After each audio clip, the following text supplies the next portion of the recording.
Hey everyone, I'm Jenna. Hi, I'm Casey. And we're from Celebrity Hotspot, and today we're here at Planet Hollywood in New York City with Gregg Sulkin. So what brings you out here today? Basically, I came to do like a kind of meet and greet with some fans out here. It was amazing, very overwhelming, and a lot of screaming girls, which was nice. And also, obviously, my show is premiering on MTV called Faking It, so I thought I'd come and combine the two, you know, meet fans and promote the show. So what can fans expect from the show? Well, basically, it's quite a raunchy show.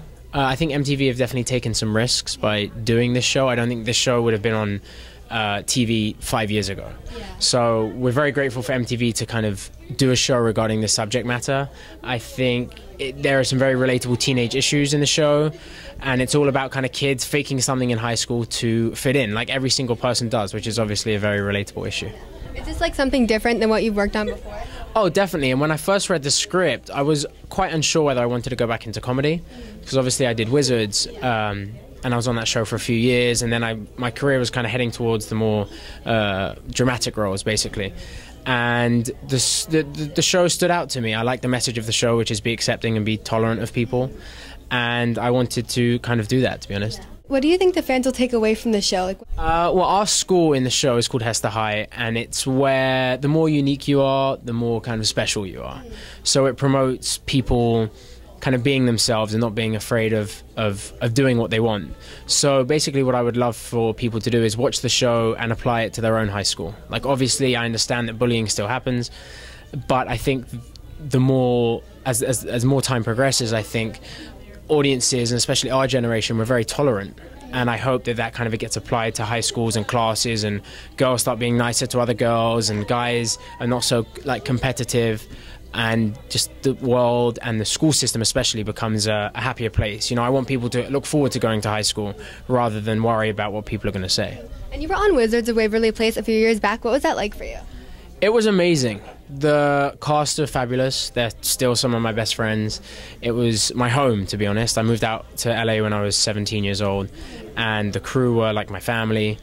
It taught me a lot. I learned many comedic skills from doing the show, and the fan base was huge, and it's amazing to be able to bring them from Wizards throughout my career, and hopefully now onto the new show Faking It. Yeah. Is there anything you want to say to your fans, like social media accounts, stuff like that? Yes, I want to say to them, obviously, a big thank you. My Twitter feed blows up on a daily basis, and it's just very humbling. You know, I love the fact that I get to interact with them. I wouldn't want it any other way, to be honest. And they're just very special, very supportive, all positive, and kind of keep it up. Tell their friends about the show, and thank you for the support, basically, and the ongoing support ever since I started the industry. And lastly, when can fans catch the show? April 22nd, which is today, at 10:30 p.m. and it airs after Awkward. What channel? On MTV. MTV. Great. Well, thank you so much. Hey, gentlemen.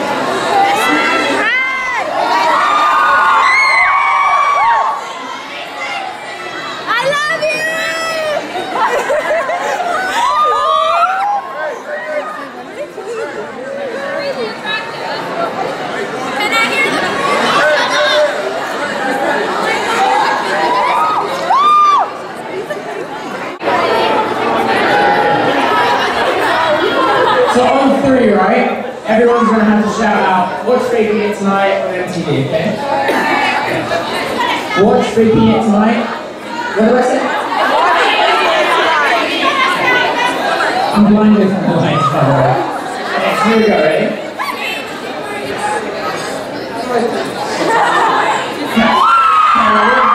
One, two, three.